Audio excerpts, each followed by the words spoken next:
10 nights, reportedly 10 straight nights of fire over the Persian Gulf.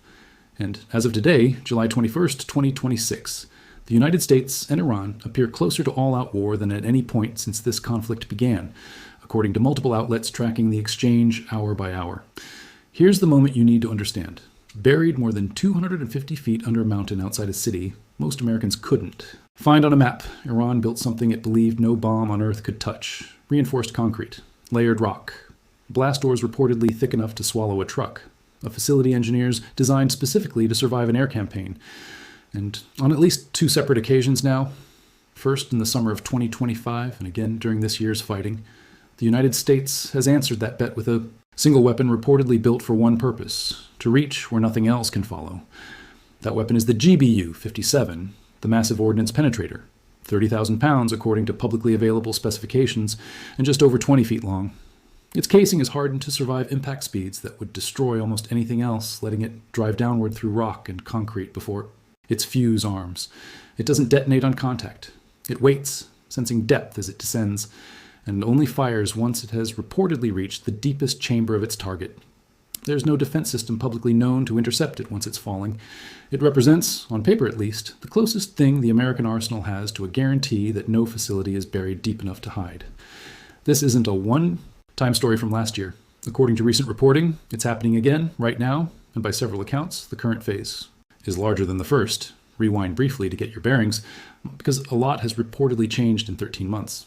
On June 22nd, 2025, 7 B-2 Spirit stealth bombers flew a roughly 37-hour, 12,000-mile round trip from Whiteman Air Force Base in Missouri, refueling repeatedly in midair to drop 14 of these bunker busters on 2 sites, the Fordo Enrichment Facility near Qom and Natanz.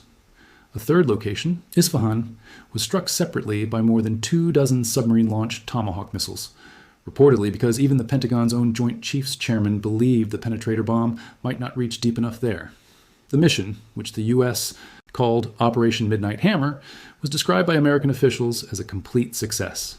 Iran called it an act of war, and within days, missile fire was reported hitting American bases across the Gulf. Fast forward to now. That first round of strikes didn't close the story. By most accounts, it opened a longer one. By late February 2026, the fragile calm had broken down entirely. American and Israeli forces reportedly launched a coordinated campaign against Iran that opened with a strike said to have killed the country's supreme leader in its very first hours, with retaliation following in waves. Hundreds of missiles, thousands of drones, according to regional reporting, fired not only at Israel but at American assets and Gulf allies. The fighting spread into Lebanon. It spread into the Strait of Hormuz, the narrow passage a fifth of the world's oil reportedly moves through. And according to multiple defense outlets, it spread underground again, as American bombers returned repeatedly to hunt command posts and hardened enrichment halls that Iran had spent months reinforcing specifically against this exact weapon. Which brings us to July 2nd, 2026. On that date, satellite imagery and several defense-focused outlets reported something striking. The same mountain complex, hit in 2025, appeared to have been struck again. This time, according to those reports, with a heavier mix that may have included the 30,000-pound penetrator, alongside the GBU-43, sometimes called the mother of all bombs, plus a series of smaller 2,000-pound munitions aimed at what officials described, according to those same reports, as underground storage, command infrastructure, and financial systems buried near the enrichment equipment. None of this has been formally confirmed in detail by the Pentagon, but the pattern documented in commercial satellite photos is consistent with a strike of that scale. That site wasn't the only one in the crosshairs this year. Through the spring, a facility known as Taliban 2, reportedly reinforced and buried even deeper after the First War, showed, according to satellite image, analysis published by independent monitoring groups, 3 large, closely spaced penetration points consistent with the kind of damage previously documented at Fordo and Natanz. In April, the Wall Street Journal reported, citing sources familiar with the operation, that B-2 bombers had struck a buried Revolutionary Guard command post in Tehran, reportedly targeting senior leadership believed to be gathered there at the time. None of these individual strikes carry an official Pentagon confirmation naming the exact munition used, but taken together, defense analysts say the pattern points toward a sustained campaign against exactly the kind of hardened, buried infrastructure Iran has spent years constructing. So why is this back in the headlines specifically today, July 24th? Because the pause that briefly took hold in June appears to have collapsed in the first week of July.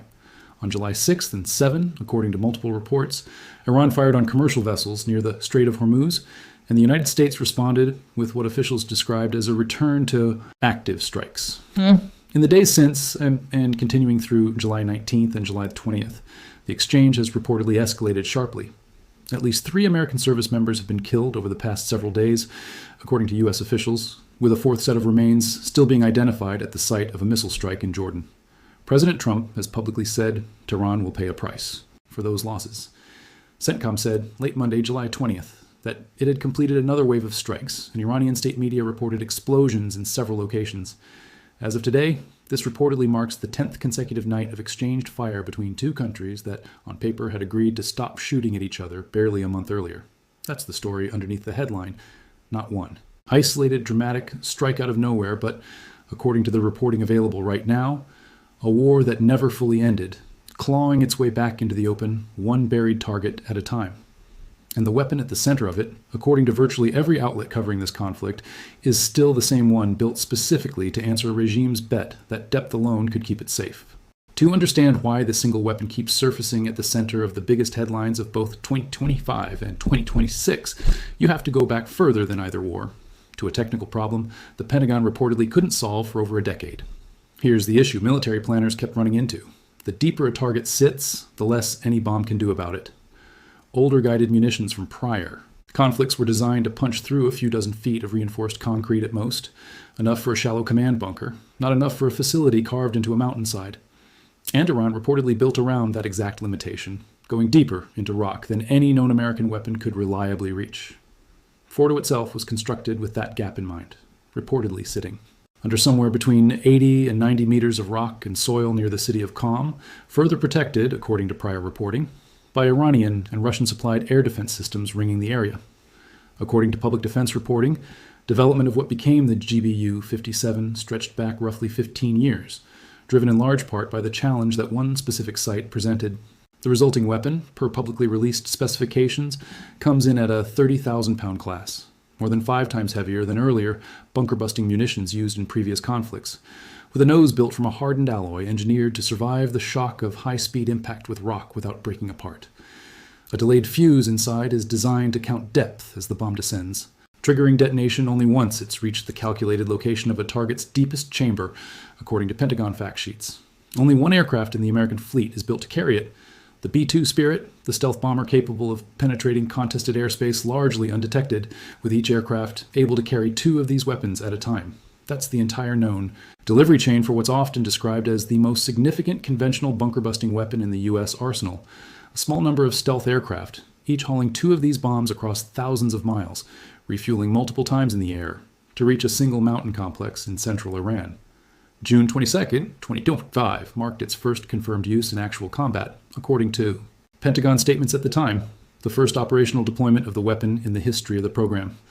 7 B-2s flew from Whiteman Air Force Base on a round trip described as lasting close to 37 hours, dropping 12 of the bombs on the mountain site and 2 more on a buried section of a second facility. A third location, Isfahan, was handled differently, struck instead by submarine-launched cruise missiles. And the reason only became public weeks later when the chairman of the Joint Chiefs reportedly told senators in a closed briefing that the site was believed to sit so deep that even this weapon likely wouldn't be effective there. That detail matters because it suggests this was never really a story about one weapon ending a threat overnight. According to CNN's reporting on an early Defense Intelligence Agency assessment, the June 2025 strikes may have only set the broader program back by months rather than eliminating it, with some enriched material reportedly moved elsewhere before the bombs fell. Isfahan alone was believed, per that same reporting, to house the majority of the country's stockpile.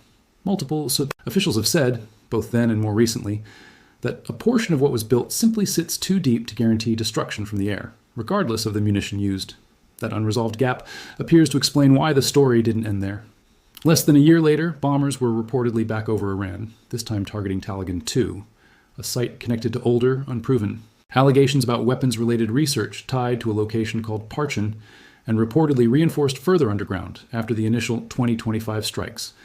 Satellite images published in March 2026 by independent monitoring groups showed 3 large, closely grouped impact points cut through the top of the facility, a pattern analysts described as broadly consistent with prior strikes. even though no official confirmation of the specific munition was released. Some analysts noted the site lacks visible surface air vents, meaning that if destruction of buried material was the goal, a direct strike through the roof with the heaviest available weapon may have been the more reliable option. Then came the reported July 2nd, 2026 strike at the original mountain complex. This time, according to defense outlets, involving not only the largest bunker-busting bomb, but also a mix of other munitions aimed at buried infrastructure beyond the nuclear material itself, including what was described as underground financial and data systems.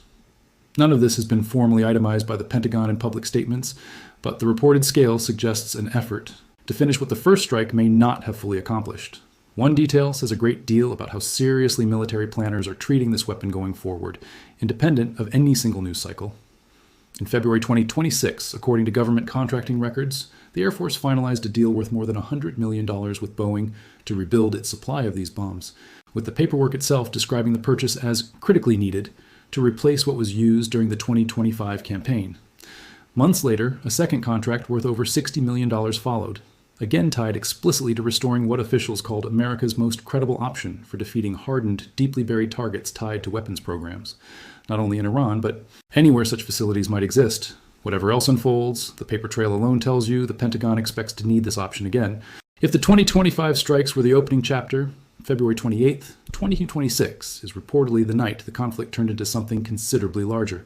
According to regional and defense reporting, this is the point where the war stopped being primarily about a nuclear program and became, in effect, a question about the survival of the Iranian state itself.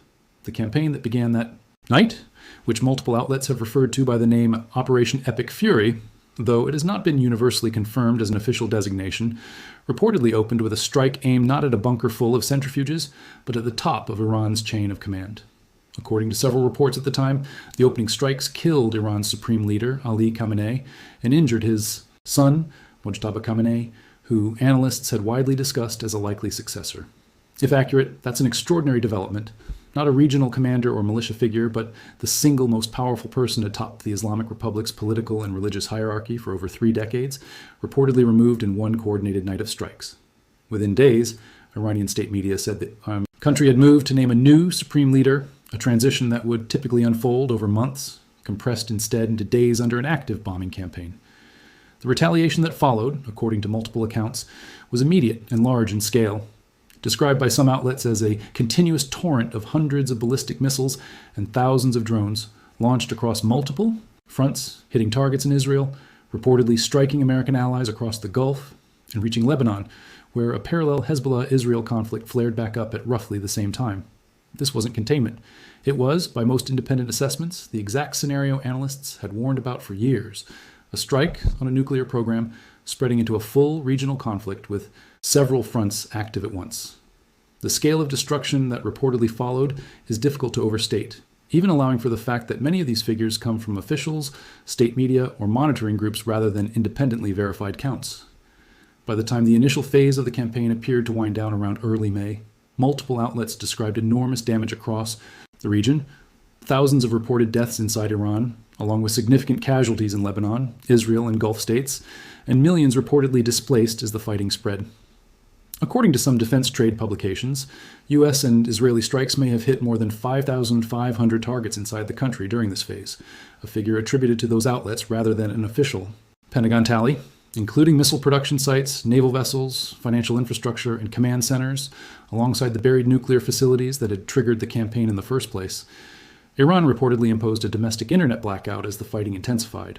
Woven through all of this is a detail that rarely leads the coverage, but says a great deal about how the campaign has actually unfolded. It hasn't been one dramatic strike followed by silence. It's reportedly been a rolling series of operations, hitting new targets as intelligence identified them. In April, the Wall Street Journal reported, citing sources familiar with the mission, that B-2s struck a buried Revolutionary Guard compound in Tehran. Not a nuclear site this time, but a protected leadership bunker, reportedly hit because Central Command had what officials described as actionable intelligence that senior commanders were gathered there at that exact moment.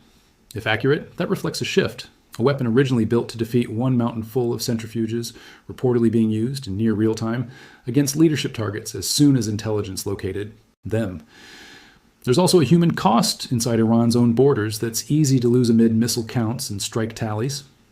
Domestic unrest tied to protests during this same period has, according to Iranian human rights monitoring groups, left thousands dead, with thousands more deaths still under investigation by those same organizations. The war abroad and internal unrest at home appear, based on an independent reporting, to have run on parallel tracks for much of this year. By early May, an uneasy calm reportedly took hold. A memorandum of understanding was said to have been reached in June 2026, aimed at ending the fighting and reopening the Strait of Hormuz to normal shipping. For a few weeks, according to multiple outlets, it appeared to hold. But an agreement built on top of an unresolved nuclear question, a leadership vacuum atop the Iranian state, and a web of regional proxy conflicts was, by most analysts' accounts, never going to be simple to sustain. And it reportedly wasn't, because Iran, according to shipping and defense reports, never fully stopped testing the boundaries of that truce. Almost immediately, Iranian forces reportedly began asserting control over portions of the Strait of Hormuz, pressing commercial vessels to follow routes and protocols set by Tehran, an apparent attempt to use the geography of that narrow passage to regain leverage it had lost on the battlefield. It's a choke point by design. Dozens of large tankers a day reportedly funneling through lanes only a couple of miles wide, carrying an estimated fifth of the world's oil, and a comparably large share of its liquefied natural gas. Whoever controls that passage holds real leverage over global energy markets, and Iran spent the weeks after the truce, according to multiple accounts, trying to demonstrate it still could. That's what appears to have lit the fuse leading to where things stand today. On July 6 and 7, according to multiple reports, Iran fired on several commercial vessels in the Strait, at least 3 attacks over those 2 days. That's the point at which the fragile understanding from June effectively stopped functioning. President Trump said publicly on July 7th that he considered the truce over. The next day, he suggested the exchange of fire might not necessarily mean a return to sustained military action. According to the reporting since, it did. What's reportedly unfolding right now in the 3rd week of July 2026 isn't a new war. It's the same one, back in force. And according to multiple outlets tracking the exchange, it appears to be getting worse by the day. Start with the reported numbers, because they carry more weight than any single official's quote. As of the most recent CENTCOM statement, the United States and Iran have exchanged fire for what's being described as 10 consecutive nights, each one, according to analysts, raising the odds that this ends not in another fragile agreement, but in something neither side can easily walk back. Nearly 100 American service members have reportedly been injured since July 7th, the date the truce effectively broke down, and the Pentagon has itself acknowledged, according to CNN's reporting, that it has been slow to disclose the full scope of those injuries as they've accumulated. By July 19th, according to U.S. officials cited in multiple reports, the toll had grown more serious. At least 1 American service member was reported killed in action in Iraq. Separately, unidentified remains believed to belong to a 3rd American service member were recovered at the site of an Iranian missile strike in Jordan, a strike that reportedly claimed other American lives in the region as well. That's the point at which the tone in Washington appears to have shifted noticeably. President Trump has said publicly that Tehran will pay a price for those deaths. And by Monday night, July 20th, CENTCOM said it had completed another wave of strikes across Iran, with Iranian states, media reporting explosions in multiple locations. The American military posture in the region has reportedly shifted quickly in response. According to U.S. officials, the number of fighter jets deployed to the Middle East is being increased while the president weighs further options. Dozens of aerial refueling tankers have reportedly arrived in Israel in recent days, according to an Israeli source, with more said to be incoming. The kind of infrastructure buildup that, according to defense analysts, typically precedes a sustained campaign rather than a single retaliatory strike. Iran, for its part, does not appear to be absorbing these strikes passively. The crew of a tanker reportedly hit inside the Strait of Hormuz, abandoned ship amid the exchange of fire. Kuwait's air defenses reportedly intercepted hostile targets. Sirens were said to have sounded across Bahrain. Jordan says it downed incoming Iranian missiles over its own territory. And beyond Iran itself, Houthi forces in Yemen have separately announced a blockade aimed at Saudi Arabia, according to regional reporting, widening the map of this conflict into additional fronts far beyond the underground, sites that started it back in 2025. The reaction from the rest of the world has reportedly been swift and anxious. At a summit in Manila this week, ASEAN foreign ministers issued a statement expressing what they called serious concern over renewed hostilities between the United States and Iran, specifically warning that another closure of the strait threatens the energy security of a region thousands of miles from the fighting itself. That's a defining feature of this particular conflict. Because of where it's unfolding, the effects don't stay regional. A blocked shipping lane doesn't only affect Iran or its immediate neighbors. It ripples through fuel prices and shipping insurance well beyond the Gulf, which is likely why so many countries with no direct stake in the original dispute are watching this week's developments with real concern. There's also a domestic political dimension unfolding at the same time, underscoring how divisive this conflict has become even far from the battlefield.